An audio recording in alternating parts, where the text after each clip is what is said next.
மக்களே, வாக்காளர் பெருமக்களே, அனைவருக்கும் வணக்கம். நான் உங்கள் பொன்வேல் பாண்டியன். இந்த பதிவு நம்ம பார்க்க போகிறது தமிழ்நாடு சட்டமன்ற தேர்தல் 2026 தொடர்பான முக்கியமான தகவல்கள். உங்களுக்கு தெரிஞ்சிருக்கும், ஏப்ரல் 23ஆம் தேதியில் தமிழ்நாட்டில் 17வது சட்டமன்ற தேர்தல் நடைபெற்றது. சரியா? தற்போதைய முதலமைச்சர் M.K. ஸ்டாலின் அவர்கள் 16வது சட்டமன்ற தேர்தலில் வெற்றி பெற்று தமிழ்நாட்டின் முதலமைச்சராக பொறுப்பேற்றிருந்தாங்க.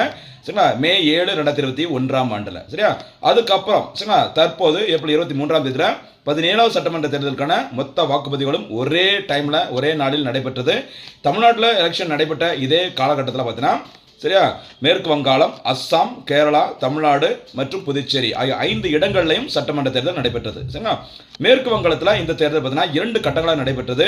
இருந்தாலும் இந்த 5 மாநிலங்கள் யூனியன் பிரதேசங்களுக்குமான சட்டமன்ற தேர்தலுக்கான மொத்த வாக்குப்பதிவு எண்ணிக்கையும் சரிங்களா நாளைய தினம், அதாவது மே 4ஆம் தேதியில் நடைபெற உள்ளது. சரிங்களா?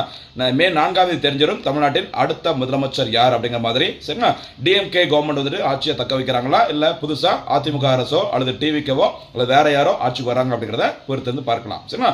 நமக்கு எக்ஸாமுக்கு தேவையான சில விஷயங்களை அந்த எலெக்ஷன் ரிசல்ட் வந்து நம்ம எடுத்துக்கணும். என்னன்னு சொல்லி பார்த்தீங்கன்னா, எலெக்ஷன் ரிசல்ட் வந்ததுக்கு அப்புறமா சரிங்களா, மொத்தமுள்ள தமிழ்நாட்டோட சட்டமன்ற தொகுதியின் எண்ணிக்கை 234. இதுல நேர் பாதி கிட்டத்தட்ட, அதாவது 118 தொகுதிகளை சரியா எம்எல்ஏ சீட்டை வந்து யார் வின் பண்றாங்களோ அவங்க தனி பெரும்பான்மையுடன் ஆட்சியை அமைப்பாங்க. சரிங்களா?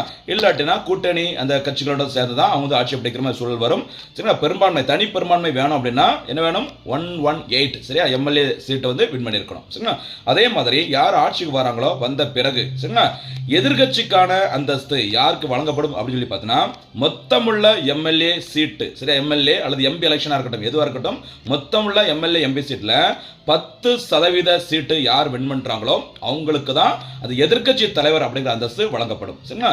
அதே மாதிரி மொத்தமுள்ள எம்எல்ஏக்கள் அல்லது எம்பிக்களா இருக்கட்டும், சரி, பார்லிமெண்ட் தேர்தலாக இருக்கட்டும், அதில் நடைபெற்ற தேர்தலில் பார்த்தீங்கன்னா 15% அந்த உறுப்பினர்கள் தான் எம்எல்ஏவோ எம்பிஓ பார்த்தீங்கன்னா அமைச்சர்களாக பொறுப்பேற்க முடியும். சரிங்களா? முக்கியமான தகவல்கள் இதெல்லாம் தெரிஞ்சு வச்சுக்கோங்க. சரிங்களா? இது எல்லாமே எலெக்ஷன் முடிஞ்சதுக்கப்புறம் நம்ம கிளியரா ஃபுல் டேட்டா நம்ம பார்க்க போறோம். சரிங்களா? யார் வின் பண்றா அப்படிங்கிறத பொறுத்திருந்து பார்க்கலாம்.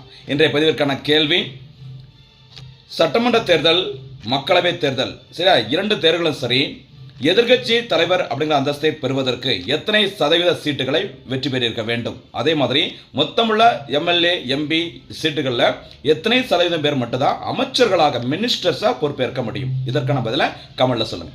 நன்றி.